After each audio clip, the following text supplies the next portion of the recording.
on the floor easily tonight for the Raptors, who win at 121-114.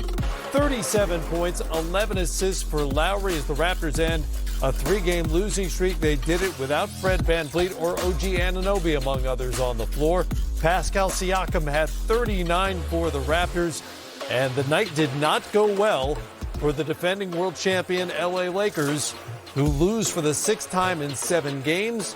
LeBron James walked off with 6:42 to go in the 4th quarter with what the Lakers are saying is a sore right ankle. And as with tonight's results, not only for the Lakers, but for the Portland Trail Blazers and the Dallas Mavericks, the Lakers are now in the play-in zone, sitting 7th in the Western Conference. Let's welcome in Candace Parker and Greg Anthony. There are the standings as things stand right now. And the Lakers' schedule is not easy ahead, starting with the Denver Nuggets tomorrow night in LA, and then 3 more sets of back-to-backs. Candace, you know Laker Nation well. How concerned should folks be out there?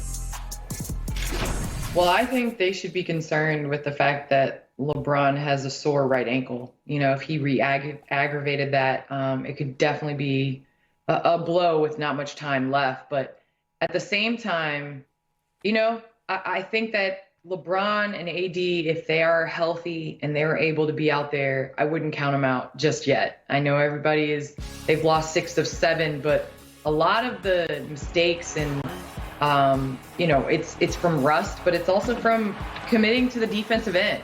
What has made them so special this year, and especially at the beginning, was the way they defended. And the Lakers of old, at the beginning of the season, I don't know if would let Siakam and Kyle Lowry both go off in this game. Yeah, the Lakers still have the #1 defensive rating in the NBA. You wouldn't know it by tonight's performance necessarily, because Toronto just kind of ran roughshod all over them. What in your mind is going on with the Lakers? Is it the lack of continuity with the players coming and going, the new parts, the old parts returning, or is something else happening? I do think there's a little bit more to it than just that. And listen, when you watch the way this game was played, they were just always a step behind. There was no sense of urgency. The last 4 or 5 minutes, I thought, was the hardest they played the whole game, where the effort level was higher, and they were starting to at least match what Toronto was doing, but the damage had been done. And so I think if you're Frank Vogel, you want to figure out a way to get those guys going. And then, listen, Anthony Davis has got to be better. Yeah. You know, 5 of 16 is not going to get it done. And, you know, that's got to improve. He's been back a lot longer than LeBron has. So LeBron didn't look great either. He had 5 turnovers in the game. But he seems to, for me, I thought his timing was just really off. Now, he's got to bring more from a defensive standpoint as well. But that's their thing. You talked about it. They're not the defensive team that they were early in the season. Yeah. The intensity's not there. Now, some of that is when you're defending champ, you can be bored. But they should be concerned with the fact that they're a 7 seed. Right. And the fact that they right now could potentially find themselves in a play-in game, which I don't think anybody, even with the injuries, thought would be the case. I could see boredom maybe back in January. Yeah. Now that they're fighting for seedings in the West, that's not really an excuse, especially with all the new parts out there. Boredom's the least of their concerns, you would think. It is, but what happens is it's not a light switch. So, like, I think that in their minds, they're trying. Yeah. But they're nowhere near where they've been when they've played well. And so it's going to take some time. And then the other thing, again, this is not about excuses. This is a reality. They don't have practice time to work on the bad habits. So it's going to be a challenge for them. And I would be more concerned. Like, watching them tonight, the fact that Anthony Davis is not having any impact in the paint defensively. Like, yeah. I don't think, watching that game closely, he was not a factor. You know, there were so many times where he didn't leave his feet and Toronto was playing above him. And so that's got to change as well. So they do have some serious concerns with how they're playing right now. And then obviously if this issue with LeBron's ankle is significant, then you know, you can cancel any opportunity of them having a chance to repeat if he is not able to go out and play at a high level. And offensively, as you mentioned, Anthony Davis is not having much of an impact either. The shooting now, 6 games into his return, is somewhere 40%, maybe a little below that. I think he's now 4 of 23 from three-point range in those games as well. On the other hand, full credit to the Toronto Raptors, who are still alive for the playoffs in the Eastern Conference, tough as that might be for them. Still fighting, and Kyle Lowry put on a show tonight at Staples Center. Afterward, he spoke with Art Grant Hill. Kyle, what a tremendous performance, first of all, by you tonight.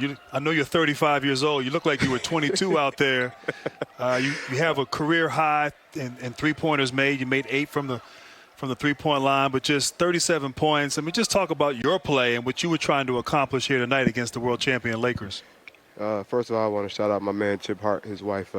She's just remission in breast cancer, and cancer, so she's in stage 4 cancer. So I want to say we're going to fight this one together, and, you're in my prayers. For me tonight, it was just, go out there and play hard. And I know we're in a situation where we're not, in the top of the league. We're just fighting to try to get to that 10th seed. But, all you could do is go out there every single night and play hard. And, I've had a lot of rest lately. And, I just want to do what I could do to help my team as best I can continue to get better. Well, you played hard, and your running mate, Siakam, was sensational as well. Just talk about how aggressive an attack mode that he was from start to finish.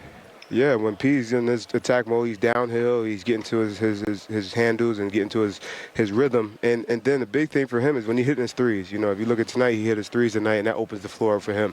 That gives him his confidence. But his speed, his handle, his spin move, and the jump shot's falling.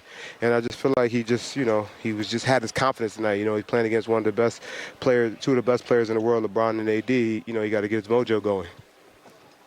It's been a tough year. You had a lot of injuries. You guys have been in Tampa all season away from home. Yeah. But you guys have competed every night. You guys compete. You play hard.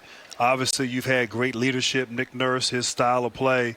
But just talk about, how you guys have sort of weathered the storm, endured this season, and continue to compete here down the stretch. It's been extremely difficult, with COVID and us not being able. We haven't been in Toronto since February of 19, I believe, or 20, whatever it was. I can't even remember, 20. And it's been a tough year, but our leadership, up from top to bottom, Larry Tannenbaum, Bell Rogers, Masai, Bobby, Nick, and our team, we're all trying to go out here, and we built a culture of playing hard every single night. And we just continue to try to, push ourselves to the next level. And, Coach has said lately, every day, let's try to find some type of excellence. And that's practice, shooting, shoot around, film. Let's continue to build some type of excellence every single night. Well, you were excellent tonight. Congratulations. Looks like you have about 7 more years left in that body, man. So good luck the rest of the way. Thank you, G. I appreciate you, legend. Thank you. All right. Well, who knows what the future holds for Kyle Lowry, but if somebody out there is thinking about him maybe next season, they got an eyeful tonight because he was great. Candace, what has he meant to this franchise in this weird season in particular, but over the last few seasons as a leader on that team, not just a productive player, but as a leader for that franchise? Well, you heard Kyle speak about how you just want to go out there and play hard every night. And if there's anybody that represents that, that's Kyle. I mean, this guy's taking charges in an all-star game. So we know that he plays extremely hard all the time. Like you said, he's had some rest as of late, and which allowed him to go out and play free and fresh. And so I think just as the point guard, he is that guy that sets the tone. He's the one that starts the offense, and he's the one that starts defensively where he picks up on the floor. And we've seen Toronto in their success and their championship run. He was very instrumental in that. And so I think that, a culture is what you build, not necessarily in the results. It's how you handle yourself every single day. And I mean, he is that for the Raptors. Obviously he's a talented player, GA, and you need talent to win basketball games, but sometimes you also need a guy with his kind of competitiveness. And that was very much on display tonight. Yeah, in the leadership. Kyle's got a sense of the moment. And you saw it tonight, time and time again, the Lakers rallied. They put some pressure on Toronto, and the ball would end up in his hands, and he'd be able to make a play, whether it be a shot or a hard drive that allowed them to get the ball moving to get the Lakers in rotation. So I actually think he's going to be back in Toronto. I think that they will re-sign him. I think they want him because of what he's meant. I think he's second all-time in scoring, first in assists for this franchise. I think they want him to be able to retire a Raptor. Obviously, the financials will have to get worked out. Sure. but I really do think he'll end up there. And listen, they're 2.5 games out of that 10 spot with a lot of opportunities coming up. And, you know, if they can get Van Vliet back and the way he and Siakam played tonight, boy, listen, they were the two best players on the floor. I can't remember the last time I saw a basketball